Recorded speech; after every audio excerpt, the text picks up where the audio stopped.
పాపం మనం చేయకపోతే ధైర్యంగా బ్రతుకుతామండి. పాపం చేసే ప్రతివాడు పిరికివాడిగానే జీవిస్తారు.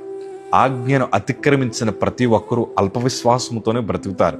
కానీ అట్టి జీవితాలు మనము జీవించకుండా దేవుని వైపు చూస్తూ యథార్థంగా మనం బ్రతుకుతే మన నీతి మనల్ని కాపాడుతుంది. యేసేపు పాపం చేయలేదు కాబట్టే అంత ధైర్యంగా బ్రతకగలిగాడు. అదే పాపం చేస్తుంటే కాంప్రమైజ్ అయిపోదురు. ఈరోజు నేను అంటాను, క్రైస్తవ బిడ్డలమైన మనందరం కూడా సమాజంలో ధైర్యంగా ఎవ్వరికీ భయపడకుండా మన కాళ్ళ మీద మనం నిలబడి అనేక మంది మధ్యన సాక్షులుగా నిలబడాలని ప్రభు మనల్ని నియమించాడు. ఈరోజు అట్టి పరిస్థితులు మనం అనుభవించాలంటే నా 2 చేతులు జోడించి చెప్తానయ్యా, ఎన్నడూ పాపం చేయకండి. మన నాలుకను మన అదుపులో పెట్టుకుందాం. మనం మాట్లాడే ప్రతి మాట, మనకొచ్చే ప్రతి ఆలోచన అది దేవుని చిత్తానుసారంగా ఉండేలాగా మనం చూసుకుందాం. దేవుడు గొప్ప విజయాలు మనకి ఇవ్వడం ప్రారంభిస్తారు. ఈరోజు మీ అందరూ విజయాలు పొందాలని ఈ మాటలు చెప్తున్నాను. మనస్సులు పెట్టుకోండి.